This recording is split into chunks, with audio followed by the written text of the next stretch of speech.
What's going on, everybody? Welcome to another edition of the CrazyFaceUno Podcast. I'm your host, Shane McNeely. And just a reminder, CrazyFaceUno is inspiring others to do good, make a difference in our local and global community. I have a wonderful guest today. She is a very hardworking, dedicated lady that I respect very much. Her name is Lauren Kukns. Lauren, Hi. Welcome. Thank you. I'm happy to be here. Lauren, this is a great intro, I guess. I meant to ask before so I could make sure I said your last name correctly. You're recently married, and I still have you in my phone as your maiden name. Did I say it correctly?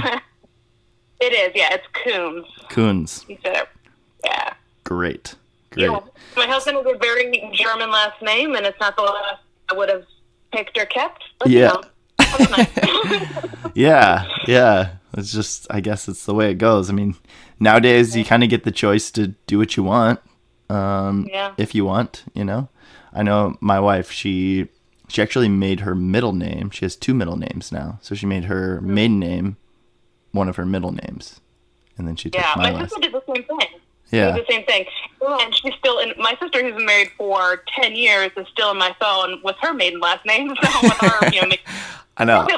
I think I'm just going to leave it in there and we'll see where it goes. Yeah. But I had to look it up before I went. I was like, oh, wait, I got to make sure I get the spelling right and everything. So, speaking of, like you just mentioned before we started recording, I don't have a lot of stuff on Facebook, so my last name isn't on my actual Facebook. So. I know. Yeah, I had to dig a little bit, get that going. Well, let me just intro you a little bit here. Yeah. I'm sure that nobody would ever guess how we met. I mean, I've never talked about this organization or this part of my life at any point in time on this podcast.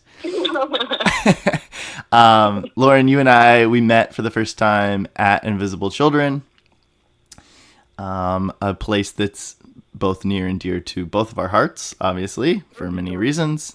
But yeah, so Invisible Children, like many people I've said before, is the reason that I've met you, and we've worked together in many different capacities since then. But yeah, we are ICers at heart. Yeah. Oh yeah. You are go ahead. I'm trying to remember when we even met within that time period. Because weren't you one of the ones that came and went and came back and stuff like that? Or were you there the whole time? I was there, but because I don't even know when we met either, to be completely honest. I think at some point in time, we were acquaintances. Yeah, I think the live streams that you were kind of producing or helping out with was really when we really got to know each other, I think. But yeah, I don't know. When did you start? So I was a summer intern of 2011. So we were there. I was actually in the Dream Factory. I was in with Jedediah. I was the communications intern working the blog. That's right. Went away at the end of the summer because I still had one semester of college left. And about 2 weeks into my semester, I get a call from Alice Collins and was like, hey, we love the work. I did a side project for the music department. I said, hey, we love the work you did. I convinced Kenny. Do you want to come be our assistant? And I was like, well, dude, I'm at college. I'm in the middle of my semester. Yeah. So I managed to switch all of my classes to be online classes, packed up my stuff, and drove my truck out to California and was there for, I think, 2.5, 3 more years. Yeah. Okay. So I came in fall 2010, I believe. Okay, yeah. So I was the fall roadie class. Fall 2010 was my first. So you would have been there, and I was there. I don't know. Yeah, I was around. So we'd have crossed paths at that point in time. I forgot that you were there in 2011. That's a good chunk of time ago.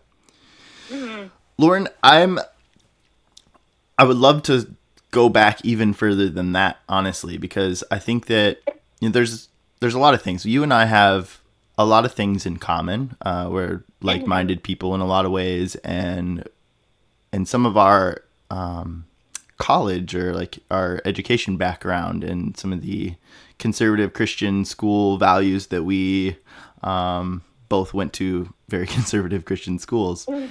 And I would love to touch on that a little bit if you're willing. You went to Liberty, correct? Oh, yeah, I am sad to affirm that at this point in time in my life, but yes, I did. I'm afraid to say anything because podcasts, they live forever, and I'm sure one day it'll come back and bite me in the butt, but that's how I feel. Yeah. I did go to Liberty. Yeah. And maybe we can just, if you would tell us maybe what your desire, your drive to go to that school at the time was.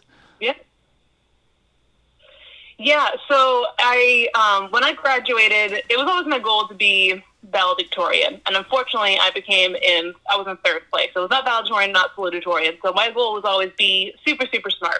Yeah. And at the end of my senior year, that was pretty devastating for my nerdy self. So I decided to, and I just didn't really know what I wanted to do at that point in time. So I took a gap year. Okay. And I took a gap year-ish, but also did some of my basics at a community college for the first semester or two, just to keep moving, but also like had no idea what I wanted to aspire to be. I genuinely thought about joining the military. I was a shoo-in with my dad's naval career, with my grades and all that kind of stuff. Thought about going to local universities, just couldn't figure out. But like I said, very academic. I was going to a community college that was not so academic. So very quickly I was like, I got to get to a university. Yeah. I got to get to a 4-year college that people are actually striving to be something better. Yeah.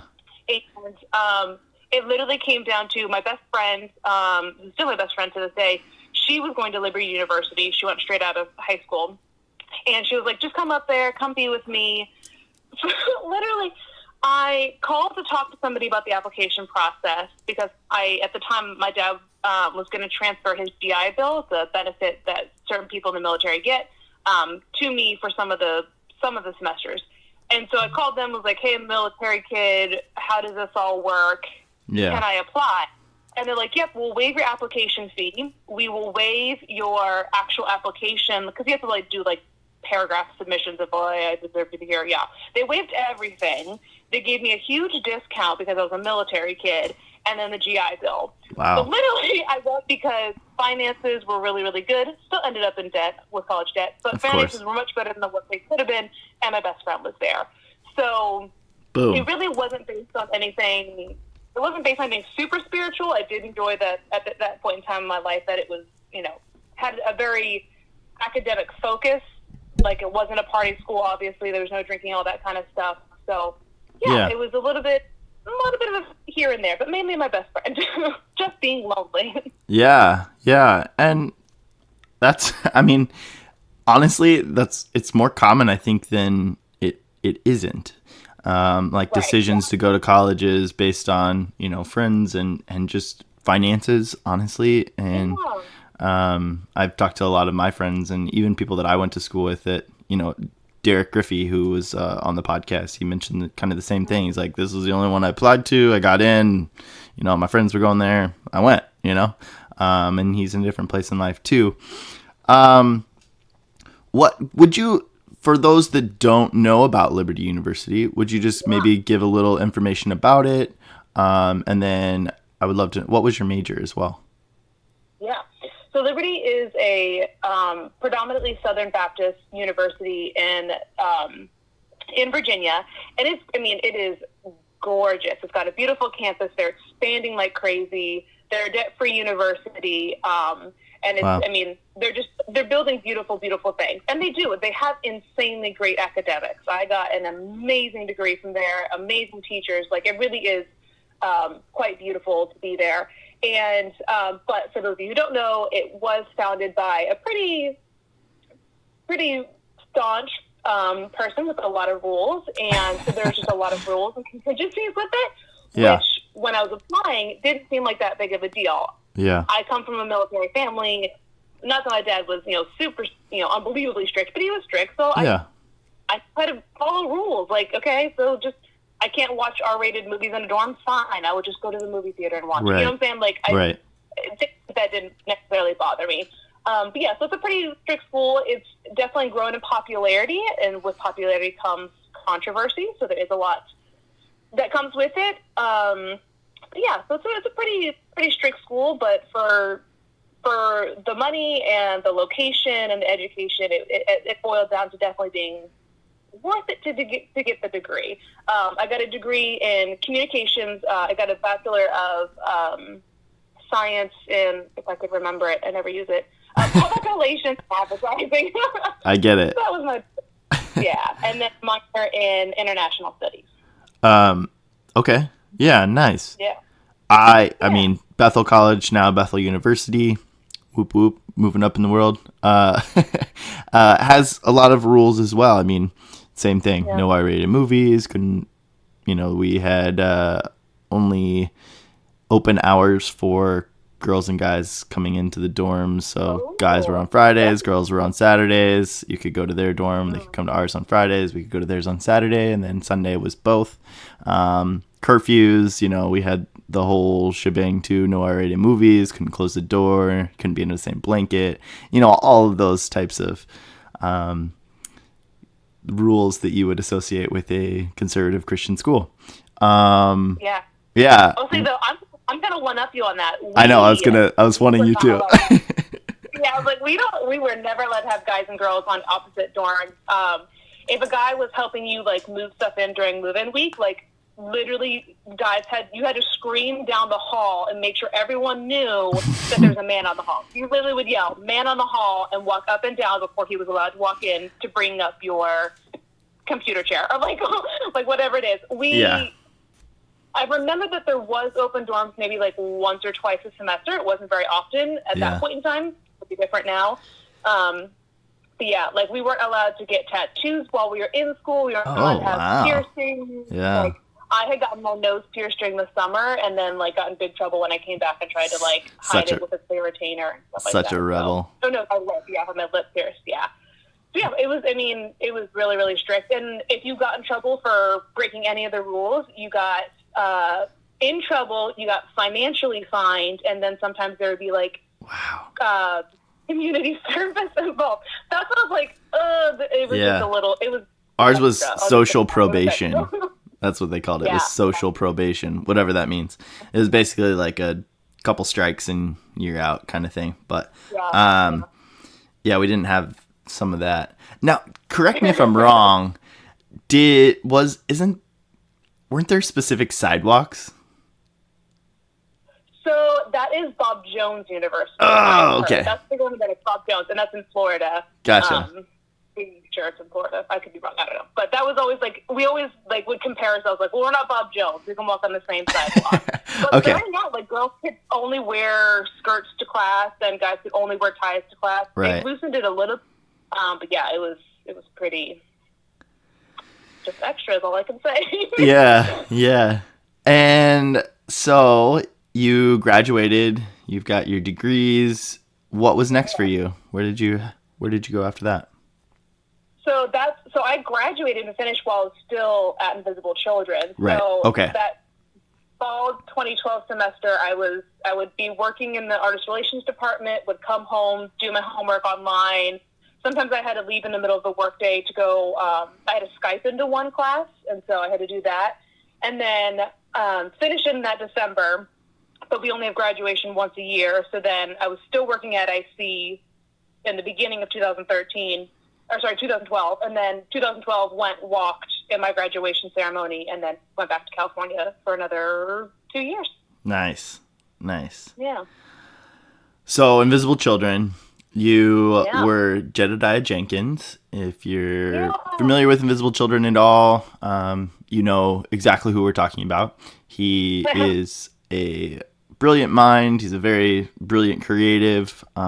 He's a special guy. He recently wrote a book.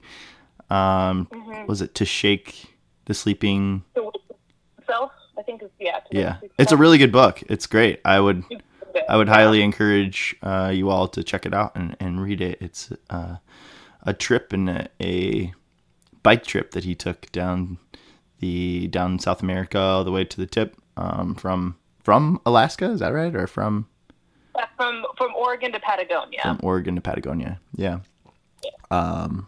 Following the footsteps of his parents and kind of his journey there and exploring his own life and self. And yeah, it's a really good story. He did a great job. He's a brilliant guy. How was that experience for you? What did you like about your job? What did you like? What did you maybe not like? What were some of the things you did part of? Yeah. So starting out, I mean, like I said, I was with Jed in the Dream Factory. That was honestly the coolest thing because you felt so cool. Like you're in the section of the office that no one was allowed to go into unless you had a desk in there. Right. So you work next to Jed, you work next to Jason. I feel like Lauren was still there for a little bit of it. Like you just were surrounded, and everybody, like you're just surrounded by so many amazing people that it truly felt like, and it was just so impactful and such an honor. Really honed a lot of my writing skills and continued to develop a lot of that. And it was amazing. And then yeah, I feel like similar to you, just kind of bounced around within the company and just got promoted switched every 6 months. And so, went from internships to, actually, quote unquote, being paid a stipend and living in the Ava Cortez Hill apartments. Whoop, whoop. The good old Ava. Good old Ava. But yeah, so like did that, was doing, assistantship, and then ended up doing actual event planning for like Move DC and all that kind of good stuff. So it was amazing. Like it is a genuine foundation of my career. Mm-hmm. It has given me a resume that like is insane. That when I left, I was like 23, 24, and like no 24-year-old was in charge of a 5,000 person dance party with $1 million budget. Like, no one had a resume, so it was. And it's a blessing and a curse in some ways, I mean, I have some of those similarities in my, in my repertoire, in my resume as well. But even just with the shipping and fleet coordinator, nobody at our age had the responsibility at any job that we were given. You look for a fleet coordinator position anywhere. They all require like multiple years of experience, and like it's crazy. And I think, I've talked about this on the podcast before. I think it's awesome. Invisible Children really provided and saw strengths, and they rewarded people for their hard work and their dedication and taking initiative, and presented and allowed you opportunities that honestly, like I would never have if it wasn't for them. And it's really been a foundational and part of my life and shaped who I am. We were all so malleable at that time as well. But it's just an amazing experience, and there'll be plenty more. I have so many guests that I'm working with right now and lining up it's going to be a Invisible Children Fest, but everybody's around the country, and doing amazing things and creating and developing and a part of different organizations and companies. And, it's not just us that have had the same experience. It's a collective, and it's beautiful.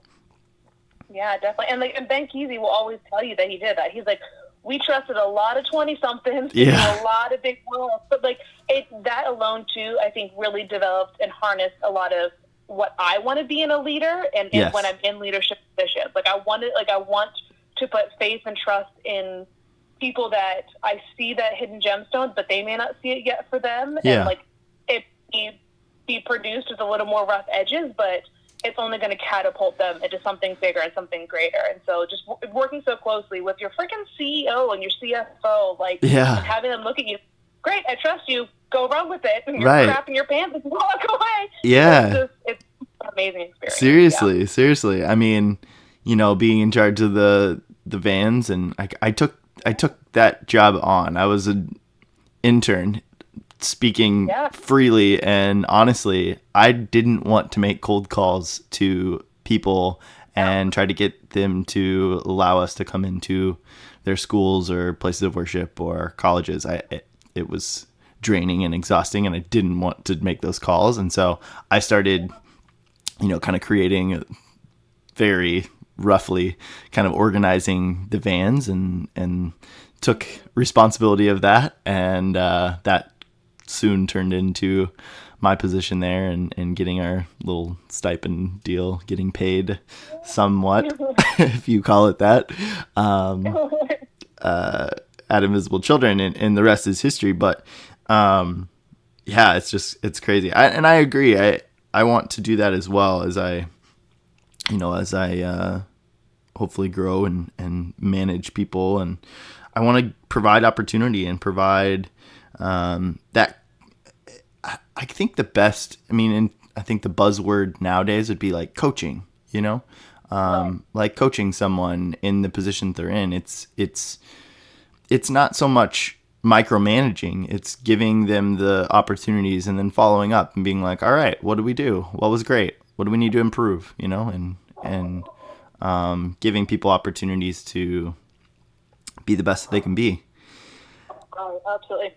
So you work for Jedediah, and then you kind of touched on it a little bit. Then you started working for the music department with Kenny and Alex brought you in.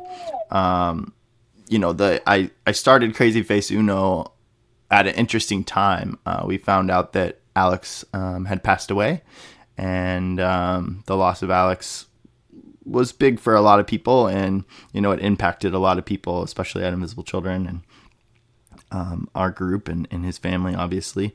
But yeah, what was your experience like in the music department? And if you want to touch on anything with Alex, feel free. Yeah, the music department, was awesome. I felt like I didn't belong. Like I wasn't, because the person before me, Nada, she was, oh yeah, like the coolest, hippest, and that wasn't me. Like, I'm good at systems. I'm good at management. Right. I listen to top 40 in country music. Mom let me play music in the office. Like, that was not my job. But it was amazing because I was, they told me all the time, I was exactly what they needed. Like, they had the school, they had it, they had the connections.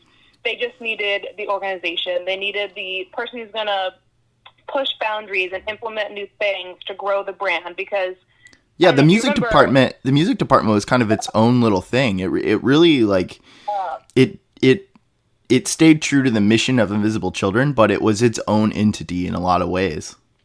Exactly. Yeah, we had our own, we had our own separate brands. Like, we had our own Facebook, we had our own Twitter, Instagram, all that kind of good stuff. And a lot of the times we had to fundraise for our own budgets because, naturally so, in a nonprofit spectrum, a celebrity music relationship department isn't necessarily what a outsider could view as actually impacting the mission. And so we had to fundraise a lot of our own money, do a lot of our own initiatives, despite the fact that we're the artists and celebrities, are the people we work with the ones who are spreading the bigger brand, and the ones who are helping spread the awareness. But that was not an IC call. That's like a making sure that the outside world and can understand. Yeah, but the music department worked with a lot of. Kenny and Alex had connections to some of the top bands and big bands that we would recognize. You guys fostered relationships with, I don't know, name a few, Lauren. You'd probably know better than I don't need to. The big bands, one of our, our most consistent would be like Fall Out Boy, Thrice. We worked a lot with All Time Low, because we went on Warped Tour consistently every single summer. So yeah, it was obviously a little bit usually in the more pop punk arena, but then there was a lot of people too that underground music, Alex Collins and Alex Hall and Kenny were really good about finding the up and coming people and promoting them before they got big. So, what is the name of the trio of the girls that are just huge right now? Not the Spice Girls, right? Not the Spice Girls. We did not know. Spice Girls. But anyhow, I'm on the tip of my tongue, and I'm sure listeners are screaming it. Yeah. Three sisters play guitar, play bass, play drums. Anyhow, they started out and were really small, and like we started pumping them out because we would put out weekly mixtapes. Yeah, which was awesome. Yeah, so there were quite a few bands that are very popular top 40s now that I'm like, dang, Kenny was right, Alex Nazarhall was right, and we pumped them out. I'm not saying we're responsible for their careers, but I'm saying that we knew them back then, kind of thing. Yeah, yeah. Well, and, you know, Kenny's still involved with a lot of different bands still, and a couple different bands at least. It seems like I haven't touched base with him in a while. But he's going through with Ted Lowe and all that kind of stuff. Yeah. Well, and I mean, we even had, the very, very limited, but Mumford & Sons, you know, supported Invisible Children, and we had a connection there. We had, who was the band that, I think Alex went on tour with them, consistently, not Coldplay. Well, anyway, this is great radio, huh? Yeah, no idea. I couldn't think, but anyway, yeah, there's a lot of really good connections. Like, yeah, whatever.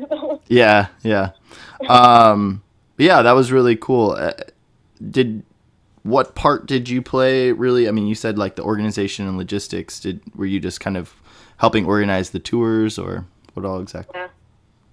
Yeah, so a lot of times mine was just, like I said, logistics, preparing for tours. The guys would either take a van out or be on buses and stuff like that. So literally making sure they had extension cords and cash boxes and cash. And, you know, I ran most of the social media, so actually working on analytics and plans and reviewing that data to grow and, you know, all the good stuff. Anytime we had fundraisers, I would be in charge of, like, 50 celebrities and artists, like, fundraising pages and you know, put all this data that, like, they think so-and-so is pumping out, but it's, like, me in San Diego, you know, writing fake tweets. Like, all that kind of stuff. Yeah. One of my favorite things is it was my idea, and I pitched it to the guys, was that we had a summer clothing line that came out. It was just supposed to be planned to put out on Warped Tour, but ended up taking off, and a bunch of roadies took it on tour, and they extended it through the fall. So people didn't believe it was but I proved that man wrong, and it was one of our most popular lines. So. Yeah, that was fun. That was really cool, for sure. What did you do, and where did you go after Invisible Children? Yeah, so Invisible Children, same thing that most everybody does. You stayed in San Diego for a little bit, tried to make it work, didn't happen. Yep. So, you know, humbly moved back home to Virginia. Thought I would never find a cool job ever again. Mm-hmm. And then ended up in an amazing nonprofit based out of Virginia Beach called Operation Smile. Yeah, and love them. They're great. It was yet another round of 2 or 3 years of completely life-changing, amazing experiences. I didn't know you worked for them. That's really cool. Yeah, I worked there for 3 years. And what was neat about the position that I had was I was a program coordinator. So essentially I would organize these medical trips overseas with my local counterpart in whichever, you know, country I'm going to. But for the first time ever, I was the one going. Like, before, I was planning everything. Wave, bye, Kenny, bye, Alex, have fun on tour, doing all these, you know, badass things. And then, for the first time ever, it was me planning it and me going and traveling. So that was always something I was really excited about. Yeah, that's awesome. I don't know if you can hear Chance is grabbing some water. So I was my barking earlier. She's so loud. I was like, what was that sound? He's always staying active. So, that's really cool. That's awesome. So where did you go? Like, what kind of trip did you take? Yeah. So when you're a program coordinator, you're essentially assigned 2 or 3 trips at a time, in like a month or 2 increments. Yeah. So basically every month I was traveling, or every 2 months I was traveling overseas. So, and you're working with your, you know, in-country counterpart, because over 50 to 60% of everything is, of all the staff members and all that kind of stuff, comes from the local countries you're working in, just to help continue sustainability and all that kind of good stuff.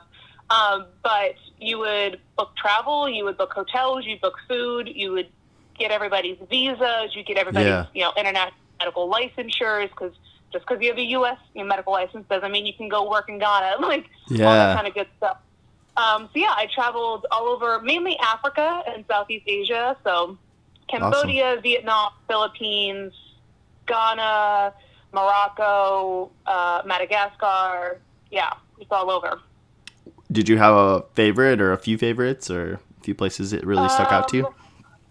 Yeah, I love Morocco. Morocco is insanely beautiful and has the frick best food. Oh my gosh, I could eat everything. But I have a soft spot for Southeast Asia. I loved Cambodia. Vietnam is one of my favorite places.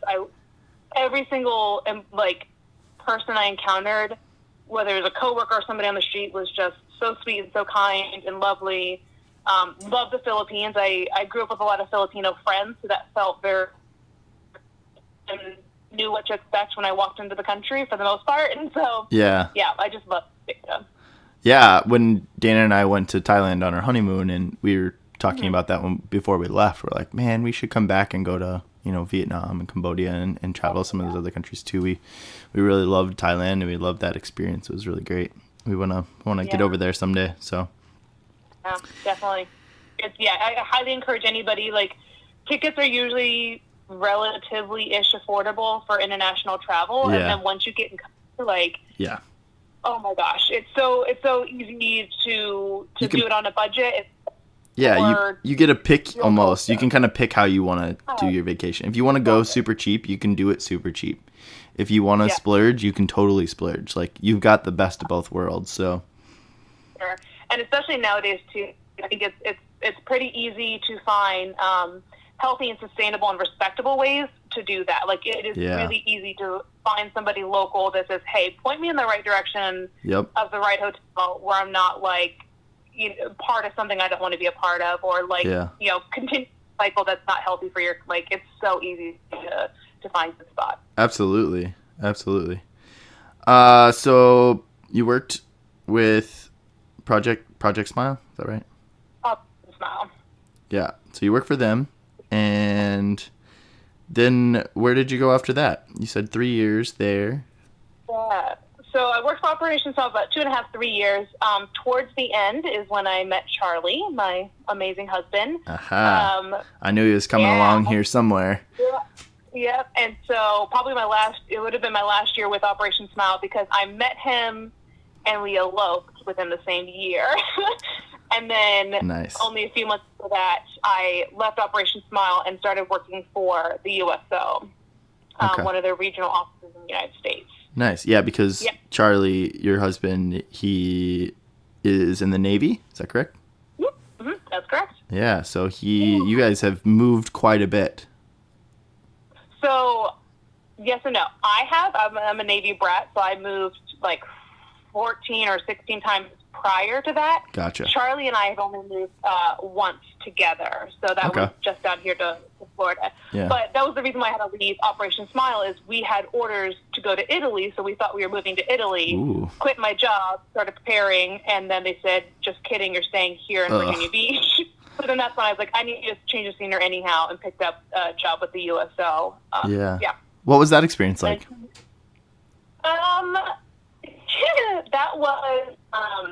That was I don't know if you guys know this or not, but Lauren is always right, and I say that probably.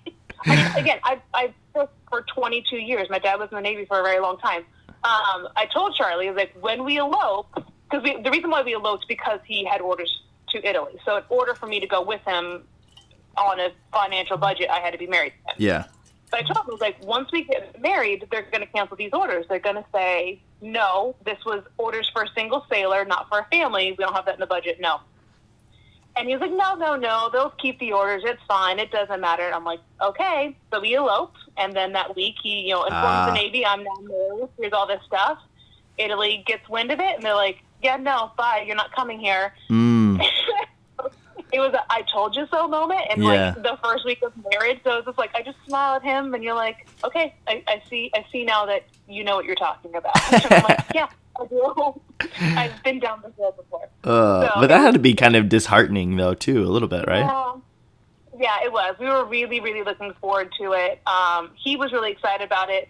In the end, I think it definitely was pivotal for us not to go. It was very good for our marriage just to stay stateside and be together for, 2 more years before we moved to, about a year or so before we moved to Florida. But it was really good for our marriage. In the end, it was very disappointing. We definitely will be going overseas at some point in time in his career. Yeah. So it was sad, and it was rough. We stayed in Virginia. He had full-blown reconstructive knee surgery. Ouch. And so our first year of marriage is he's on crutches and wheelchairs and rehab and me driving him everywhere. And he got put in a position for work that wasn't good for his morale. And so it was a growing year. It was a tough year. Yeah. Yeah. It sounds brutal. And I know we've talked in this, I think this period of time from this point to maybe present has been difficult in a lot of ways for you. Definitely. Yeah. It's really hard because you hear about it as a kid that military spouses, it's hard to be away from your husband. It's hard to find jobs and all of this stuff. And for the most part, I was like, yeah, whatever. Like, I was a military kid. My dad deployed. I get it. But then when it happens to you, arrogant me was like, oh, duh. Like, it's much different when it's someone you love and, like, want to spend every waking moment with versus your dad, who you love, but, okay, bye, Dad. I'll see you later. Like, it's just very different when it's your actual spouse. And you're like, this is all now a reality, and it's tough, but... Yeah, and we were talking before, you like you said, you live in Florida now. Pensacola, correct? Yeah. That area? Yep. And Charlie's home now for the one of the few... but he hasn't been for the last year, and this has been awesome for you guys, right? Yeah. So we moved here August of last year, and we legit showed up on a Thursday. Our household goods showed up on Friday. He was gone on Monday. So, like, he was gone for 2.5 months, came home for a month and a half, and then was deployed again from January till July.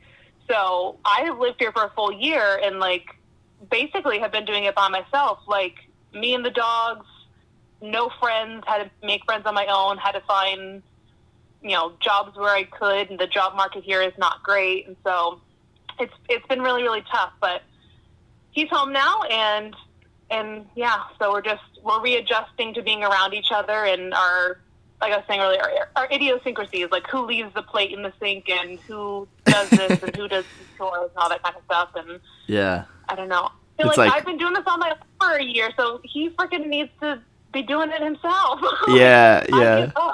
It's like newly married all over again in some ways. Right? Yeah. Like living... Well, and it's worse than that because it's like I feel like I've banked so much time doing it on my own that I'm like, no, you get up at 6:30 and let him pee. I've had to do that for the past year. I'm tapping out. You're telling I know, yeah. I feel similarly sometimes with my wife Dana, and it's like I've let him out all day long. Like it's your turn to let Chance out now. Like you let him out this morning, and whatever. But like I've like let him out 100 times a day, and he's been up my butt all day. So like, can you take over now? And I was laughing at your podcast with you and Dana when you were when you guys were separated for about the month. You're like, Chance has been up my butt for a month and a half. Oh my gosh! And moving in a car together, and you have to keep them on a leash, and when they don't have backyards to run around, like I felt that so deeply in my soul, and I was like, oh, that's the worst. I hate that. I'm sorry. And for animals, people get annoying. Yeah, I know. We've bonded over the love for our animals. They're like our children, and for all of you out there that have children, we understand that they're not the same, but we don't have anything else to compare it to because we don't have kids. So these are our children. Get over it. But yeah, no, seriously, like Chance, it was a tumultuous time for him. And for us, I'm moving shit around our house, and he clearly knew something was up, but obviously didn't know what was going on. And I'm never sitting down, and he was never stopping to his attempt to be at my side at all times. And he's still my little buddy. I mean, we had a bonding moment over that month that we were separated for sure. And there's when we come home, it's whether it's me letting him out of his kennel or Dana, it's like he comes to me and he wants to see me, and he goes over to her. It's not that he's like avoids her or anything, but he's very much like, "Hey, Dad, how's it going?" Yeah. You're his buddy. You're his dude. Yeah. Yeah. I mean, it's the same thing with my girls. Like, I have a Great Dane and a Staffy. Same thing. Like, both. I mean, like they love Charlie-ish, but he's at work all day. I'm not the one, walking and feeding and fetching and playing. So and it's funny because I do all the training. Charlie doesn't really do training with them, so I'm both their buddy, but I'm also their alpha. So they listen to me a lot more. And he's like, same. I don't get it. Yeah. Do same. some training. Yeah. Yeah. I know. I'm always like, Dana, I'm like, use your deep voice, like get that deep voice out, and then she'll do it, and she's like, oh, it works. And I'm like, yeah, I know. Yeah. That's funny. We also live on the 3rd floor in an apartment. So we went from a fenced in backyard to 3rd floor apartment. Awesome. Not really, to be completely honest. No. That's a new thing that we've had to adjust to. So, it's not like when we were back in Minnesota. It's just open up the door. It's like, all right, see you later, dude. Like, go do your thing, and he'll let us know when he's ready to come in. And most of the time, he would just sit out there and, enjoy the sun and stick his nose up in the air and take in some of the smells and whatever. But now it's like, all right, you done? Because, like, I want to go back in. I'm sweating, Oh, my God, yeah.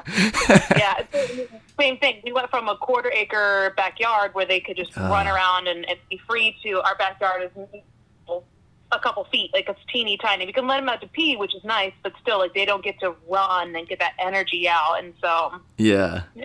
Well, and so this is something, if you're listening, we are recording this. It's Friday, and this will be going out a week from, almost a week, Wednesday, next Wednesday. So Wednesday will be when I plan to release this podcast. And we're preparing for this hurricane. I've been here officially 3 weeks this last Tuesday, and now we have a large hurricane coming our way, and we're like, dude, this dog, like, he doesn't like going to the bathroom in the rain. Like, he's not a big fan of rain. He's not a big fan of storms. So we're like, how in the hell are we gonna like do this? Like, what are we like? What's this gonna look like? And so I don't know. We still haven't necessarily figured that out yet. Not sure how that's gonna all work, but hopefully, fingers crossed, we'll make it through the storm. I mean, same thing. We moved here this time last year, so he left, and it's like we had 2 or 3 what we thought were going to be hurricanes. Thankfully, in our area was just some rain, but same things. Yeah, my dogs, they're made of sugar. Heaven forbid they get wet. Seriously. And I mean, in Florida in general, as you know, as you're finding out, we just get random summer showers, and like any point in time of the day. Pretty much every day since I've been here. There may have only been like 3 days in the last 3 weeks that I don't think it's rained, to be honest. And every other day it's rained at least once, and like thunderstorms, it's not like, it's like lightning, thunder, 15, 20 minutes, sometimes a little longer, but they're always pop up. They always hit you hard and soak you and then move on. Oh yeah. Lauren, we've talked about up into you kind of up to now. What are you up to these days? What have you been up to since, you moved to Pensacola, moved to Florida?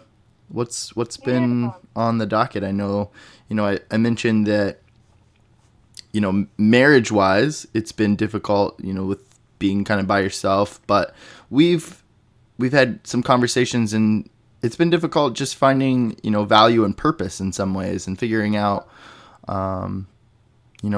what we're doing next and what's going on with our life. We've both moved for our spouses, and it's been something that's been we've definitely have some things that we've agree on that have been difficult throughout these processes? And what's this experience been like? What are you doing? What's up? What's been this like period of time for you?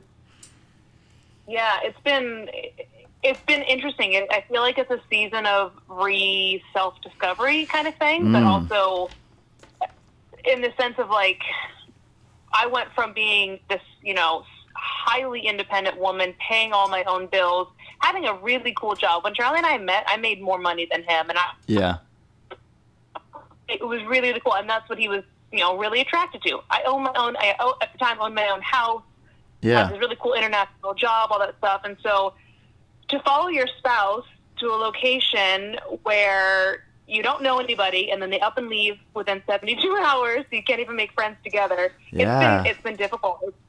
It's been really challenging because it's just taught me that, like, I got to do it. I got to do it on my own. And there's been months where I, get into a slump and get into a rut and just can't seem to, get motivated to find, the things I'm passionate about and stuff. So it's really just taught me that, like, you got to do it. You just have to get off the couch and do it yourself. So I've been picking up odds and ends jobs through consulting, some of the stuff that I've been, interested in, and just didn't want to go full time.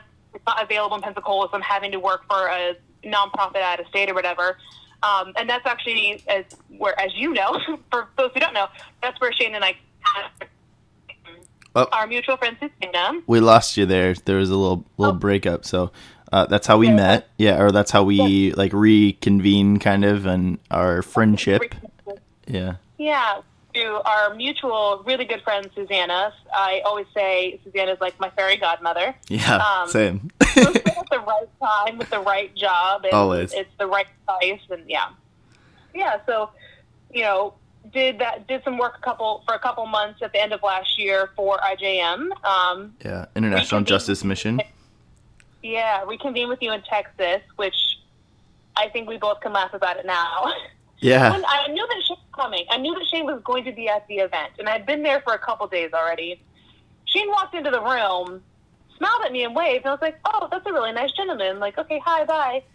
It did not click in my head that it was you. I'd be like, wow, okay, what F me, never mind that. And I was like, who is that guy? Like, whatever. And then you came over to talk to me, and I'm like, who is this person talking to me? You had a full-blown beard. You've never had a beard before. You were wearing glasses, like, guys. But I was like, oh my gosh, it's Shane. And then, I feel like, since then we had some really good heart-to-hearts during the event. You were my lifesaver during that event. We had, it was I think that event, again, fairy godmother Susanna, if you're listening, you have a way about you that timing is either perfect or something. I don't know. But that event really shook me up. I'm not going to lie. In a lot of different ways, to be honest. It shook me up, I think, most by showing me I have more to give and I have more potential than I've been allowing myself to think or I don't know, comprehend in some ways. And so it was good in that it opened my eyes of like, man, you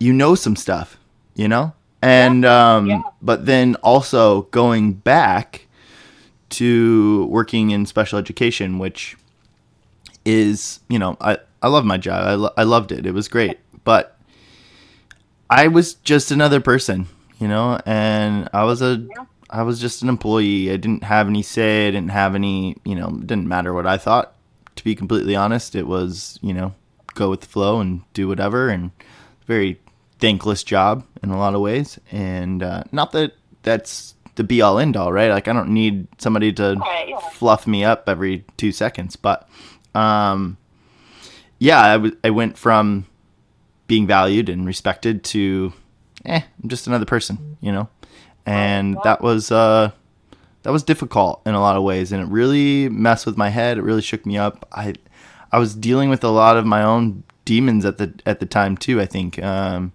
maybe I didn't realize it was kind of coming to the top of the mountain, if you will, kind of the pinnacle of some of my mental health issues that I don't know that I was realizing that I was dealing with, but I was at the time. Yeah. And it really shook me up, and it made me reevaluate my life and what I was doing and my value and my purpose in life. And kind of like you mentioned in the beginning of, it's rediscovery, or I guess you just mentioned it a few minutes ago, but like just rediscovering myself, and which has honestly led to this and us having this conversation via CrazyFaceUno and the CrazyFaceUno podcast. And so it's good and bad, right? Like you have to go through and you have to walk through the swampy shit to get to the beautiful areas sometimes. And it's been a process for sure of figuring out, and I don't have it figured out yet, but that event shook me up, and then it made me really think about I think it allowed me, I've very much been exploring, I don't know the right word, my faith. I went to a conservative Christian school. We talked about that, and it's not something that I don't subscribe to anymore. And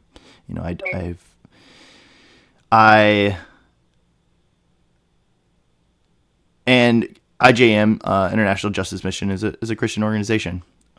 So this event that we were a part of was very much submersive back into that culture, and I hadn't really been back into the Christian world in a really long time, and I found a really healthy balance of that, actually, of finding a way to, I really respect religion and Christianity. It's just not something that I want in my life right now, and figuring that out and figuring out how that works in my life. And then even with CrazyFaceUno, I've got a few different things. When this is posted, you have already listened to, there's another podcast that I'm dropping that just dropped on Monday, if you're listening now.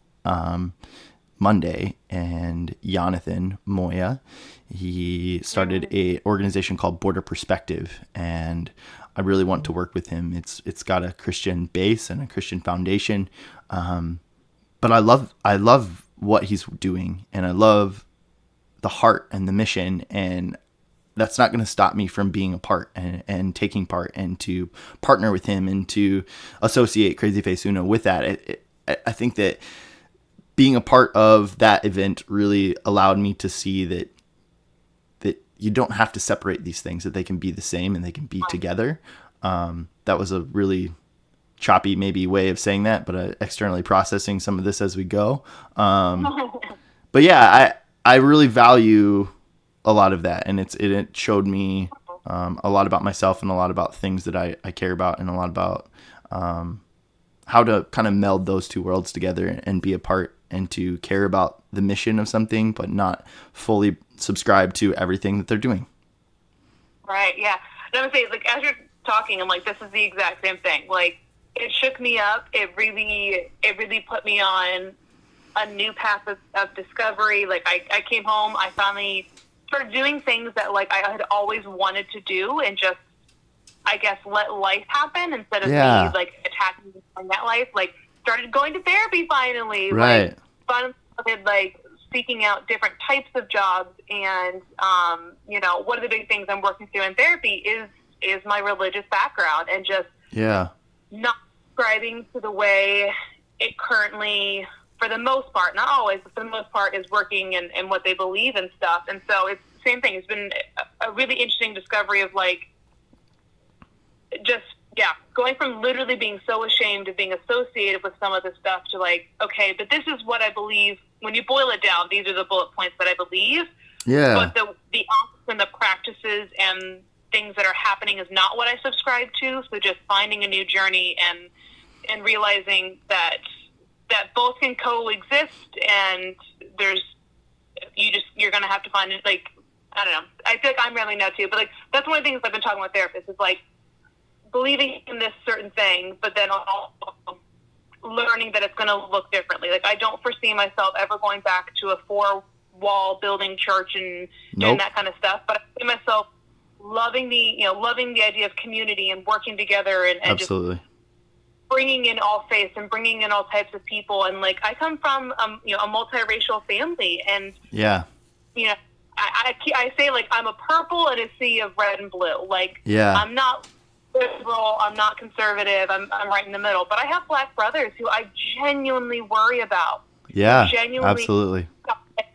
Given second because of just how they look, Yeah. As well as like, I have people in my surrounding families that are gay and are, are so beautiful and so amazing. And I can't imagine anyone looking at them in a negative light. And, just like, so it's all the worlds are melting together. And so, yeah, it's just the past few months and past year has just been like this, what that looks like.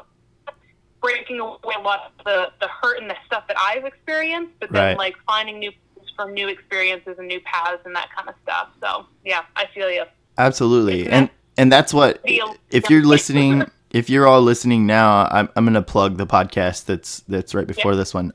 Again, Border Perspective, check it out. Jonathan Moya, very similar, Lauren. And we can talk about it more later, but, Border Perspective is Jonathan he's Hispanic. His family's Hispanic. His family live down in Texas, about 3 miles from the border, and similarly, he's held on to his faith, but he started to realize that, man, there's a narrative and there's things that people are talking about, and I don't know how that fits in with me, and how do I fit into this? He calls himself a conservative Christian, but the conservative Christian values don't align with who he is, and it feels left out. And so Border Perspective is literally, it stemmed from that of advocacy and awareness in a lot of ways of, hey, let's bring leaders from the conservative Christian church down here to experience the border and immigrants. And, let's actually talk about what Jesus talks about and let's live that life and do that. And also helping, they have about 1,000 immigrants a day, or 1,000 people a day that are coming through this organization that they're doing. And so, as 1,000 people is a lot of people. That's a lot of work and a lot going on. And so, we're working together. CrazyFaceUno is going to be helping with that, and that's something I care about. I think that's beautiful. I think that's awesome, and I don't have to be, I don't have to believe in the same things that he does or that the Christian church does to see value and to see that like perspectives still have to change, and that humans are humans and people are people, and that we have to do more and we have to help. And so, I really want to plug that. Because that's a partnership that I'm fostering and working with, and somebody that I really think's doing a great job and doing an awesome service to the world. Love that. Yeah, me too. We recorded this last week, and it's just been so heavy on my heart, and something that, we talked afterwards and like, hey, I want to figure out how we can partner together and how we can work and help each other out. So, stay tuned for that if you're listening. But Lauren, something that I've asked a lot of people on the podcast, it kind of comes, when I think it's appropriate, but what would you want? I got a couple questions. Yeah, so start with wherever you want. But one, what should we know about you? What's something like most of the people that are listening, some of the people that are listening don't know who you are. What's something that we should know about you? That's a good question. You know what? This ties into what we talked about before we started recording. Yeah.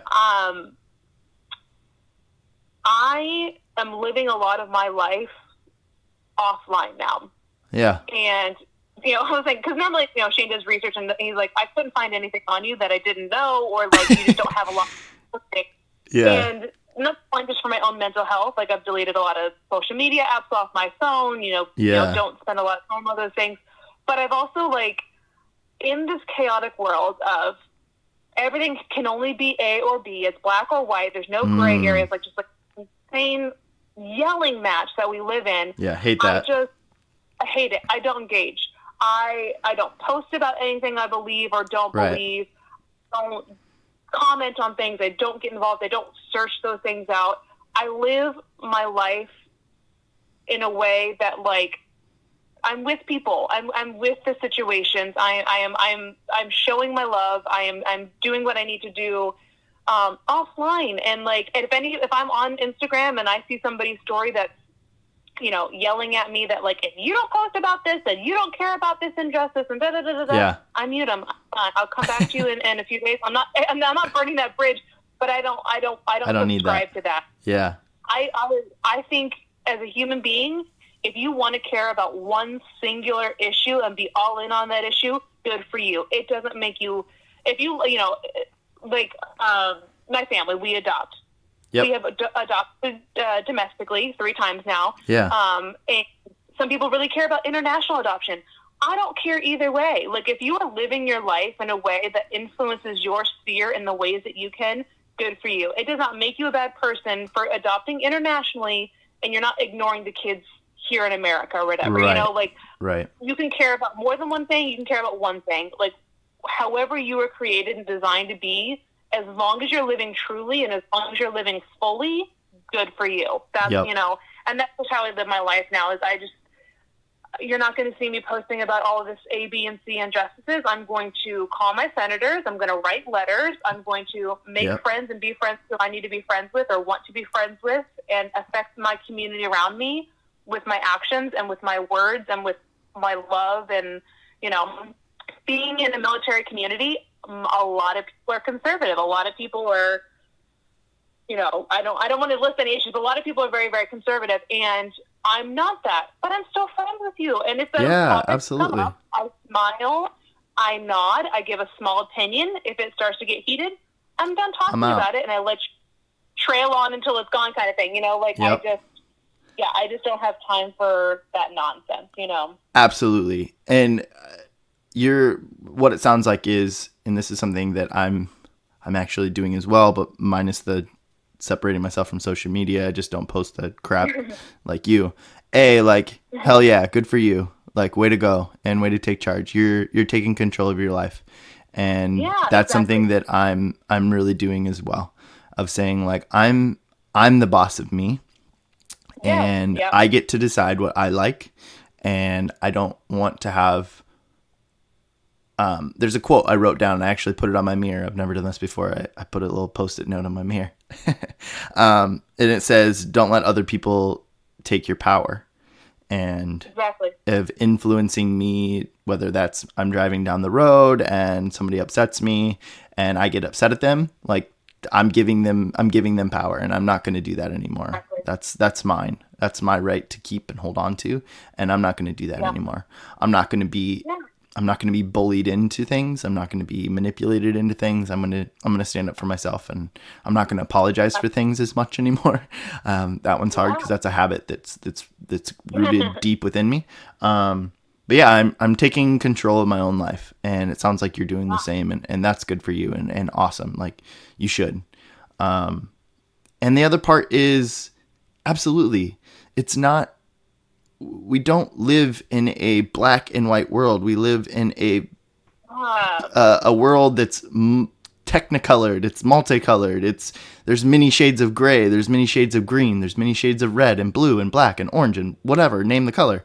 I went way too long into the colors there, but seriously, like, it's okay. And let's celebrate the successes. Yeah, let's celebrate the successes. Let's not cut people down that are trying to do something good, and it makes people just apathetic and not want to do anything. And I think that that's super important. I have friends with on every spectrum of the political scale, of every spectrum of the social scale. I have friends, and you do too. I know you do, because we have similar roots. But like, that's okay. I don't care. I love you all the same.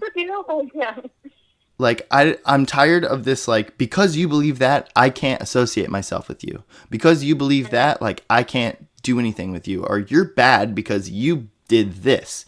Yes, I don't agree with that, but it doesn't change the fact that there's more to that person than that one thing. There's more to that person than your political views and your political stance on things. There's more to a person than your religious views and your religious stance on things.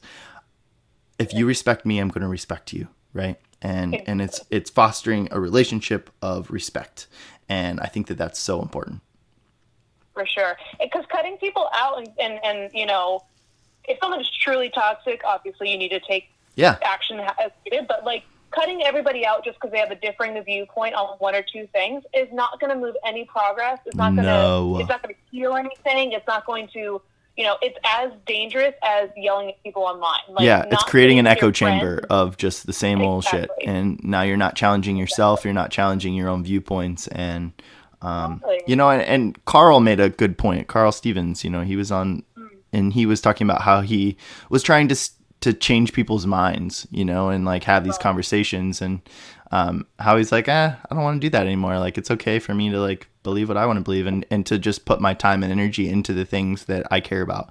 And that's cool too. Like, you don't have to like engage those people. And that's kind of what you're saying as well. And I completely agree. Like, I'll have a conversation with you if you want to have a conversation. I'm more than willing. But exactly like you said, we can both walk away from that conversation still believing what we believe when we walked into it, and it doesn't. Absolutely. Or we have some changes, or whatever. You know what I'm saying? Like, we can have a conversation just to have a conversation, and just not to change somebody's mind, but just to understand. Just to understand where people are coming from. The extremes, change doesn't happen on the extremes. I think the extremes are important. I think they push the conversation, but the change happens in the middle, and the change happens to the people that want to have the conversation. So if you're not willing to have that conversation, if you're going to put everything down that's like a little bit negative towards whatever you're trying to do,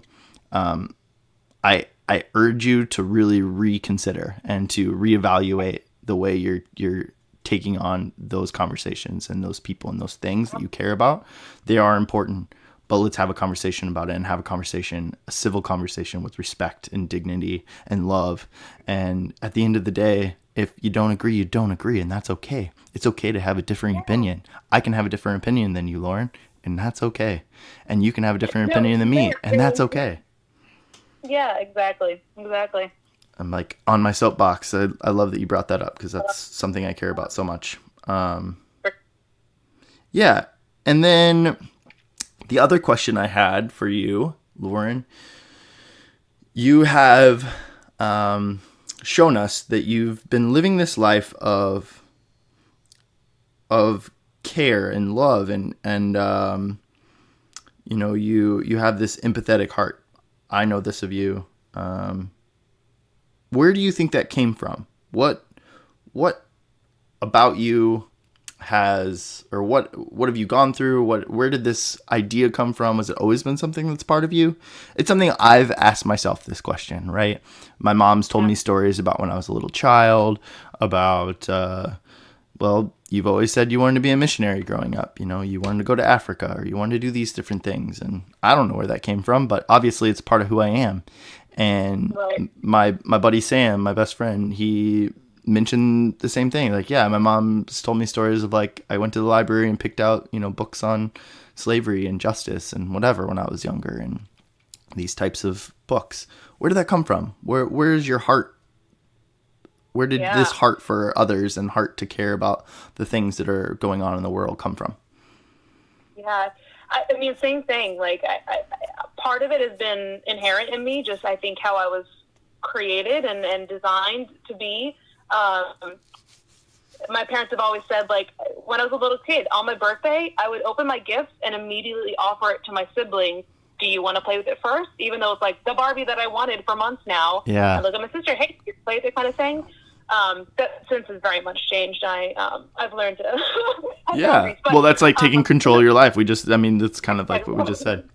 But exactly.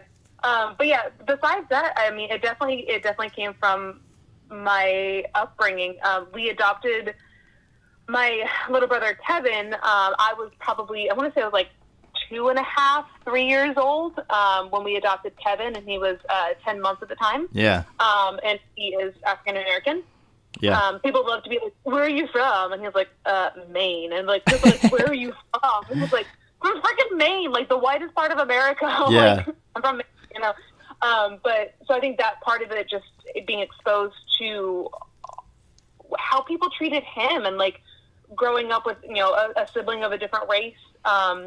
You know, like I said, we're in the military, so we moved every 2 years. I went from Maine to California to Mississippi, back to California. Like, we just were exposed to so many different cultures. And as you know, some people may or may not know, like, the history classes you get in Mississippi are very different than the history classes you get in California. Oh, and I'm so, sure. at a very young age, exposed to both sides of the coin and being able to decipher those things on my own. And then, I mean, one of my biggest memories, too, is I watched the movie Ruby Bridges as a kid, which is, you know, one of the first young black ladies who was able to integrate into a white school. And that radically changed me. Like, I saw that movie and was like, you mean to tell me my little brother Kevin, who, like, I wipe his butt and change his under, you know, like, change his diapers and all that, he couldn't go to the same school as me? That's messed up. Yeah. And so from there, like, from second or third grade, just, like, really diving into all that kind of, like, history and experiences with him. And then, yeah, it just kind of, it just went from there, that just being protective of my own family and the situations that he has to go through. And then adopting more kids subsequently after that. My parents have recently adopted. So, yeah, it's just always been a lifelong interest and inherent need to see equality and the opportunities being afforded to, you know, to everybody, you know. And so, yeah. That's cool. Equality, equity, just so big. Yeah, I love that. I'm just always so curious as like what that was for people and where that came from. I think that, you know, there's, I don't know, I think it's cool to see and cool to understand, you know, like where people's hearts kind of came from and where that is. I agree with you. I think that cultural experiences, you know, you have these cultural experiences, whether, again, California to Alabama to New York to Minnesota to Florida, you know, there's different to Indiana. There's just different cultures in each of these places, and you learn a little bit more. And the more you can submerge yourself into these different cultures and just different environments, I think it's important. I think it allows you to understand and to comprehend things differently. I just released a podcast last Friday with Kevin Arnett, and he's a high school friend. He was in the military, the Navy, Air Force, and he, you know, attributes a lot of, you know, who he is today to the military, obviously, and getting to go to these different places and experience different cultures. And we were talking about, like, getting out of small town Indiana was one of the things that he thinks was awesome. And I agree, you know, when it doesn't mean you can't come back. It doesn't mean you can't, like, live there. It just go and experience the world, you know, go on vacations that aren't just vacations, but go see other places that maybe they challenge you, and and meet new people. Say hi to a stranger, say hi to someone of a different race or ethnicity. Say hi and learn and get to know them, and just be friendly and kind. We're so much more alike than we are apart, or than we are different, just in the world in general. Human beings. And we put these labels, and the media puts these labels and these things and these boundaries and these ideas into our head of what people are and what we should do and how we should act and how we should treat people. And I just don't like it. I disagree. I think it's wrong. And so, yeah. For sure. Lauren, expose yourself to new things is so important, for sure. Yeah, absolutely. I mean, I couldn't agree more. Yeah, just learning new. I mean, I find myself doing the same thing, you know, like your first impressions of people can be one thing, or what you think about somebody is one thing. But when you start to talk to that person, or when you start to get to know them, and then you're like, oh, actually I was wrong, and Right. Yeah. Invisible I love Children. being wrong about people. Invisible Children was honestly like, that was something I learned there. It started to learn there. There were certain people I'm like, not culture or ethnicity, but just people where I'm like, I put them in this box. I put them, they're this kind of person, But then I started to talk to them and got to know them, and I was like, oh, actually, like, I like them. They're great. They're a nice person, But yeah, I think once you get to know people, perspectives start to change and things start to change. So yeah. Lauren, is there anything you would like to leave us with? I think we'll wrap things up here. Yeah, actually, one of the big things that I hadn't mentioned yet that is a new revelation as of the past probably week or two, in regards to living your life and getting out there and just finding your new path and your new journey. I'm really excited to say that I actually am starting my own freelance company for consulting for nonprofits and small businesses. Awesome. That's so cool. Good for you. Yeah, I'm really, really excited. The website's hopefully going to launch in the next week or two and start taking on clients. But I don't know, all that to say, like, to shamelessly plug myself, but also... No, I'll do it. Plug. Plug away. Anyone listening thought about branching out or what their passion is or discovering new things, just like Shane, and doing the podcast and changing careers and following your spouse, or loving working in one environment, but it's just not working anymore, like, pursue that. Like, if you have a nudge, if you have an inkling that you want change, seek out that change and risk it and go for it. So yeah, like, I've just decided that, like, I love working for nonprofits, but I'm going to be moving every 2 years. Yeah. And not every time there's going to be, at the duty stations we go to, there's not going to be jobs that I'm qualified for or want or happy about. So I've decided to just take matters in my own hands, and I'm going to do remote consulting and be able to that I take with me every time we move. So if you guys, if I just say that if anyone who's thinking about it, pursue it. It's worth the shot. It's worth the risk.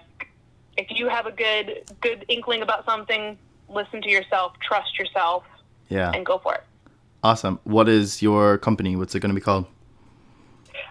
It's just going to be my name. It's going to be Lauren Kukns Consulting, essentially. So LaurenKukns.com is up, and it's just a blank coming soon page. But yeah, sure. Lauren Kukns, that's LaurenKuhns .com. So check that out. I will let me know whenever you've launched things. I would love to help promote for you. So you can use our platform to do that as well. Awesome.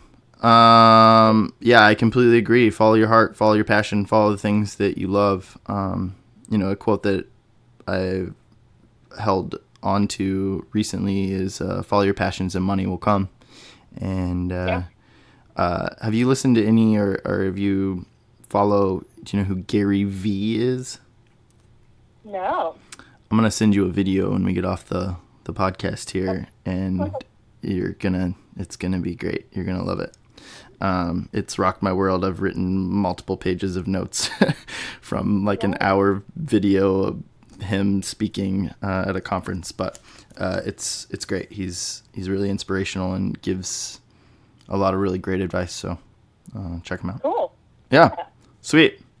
All right, everybody.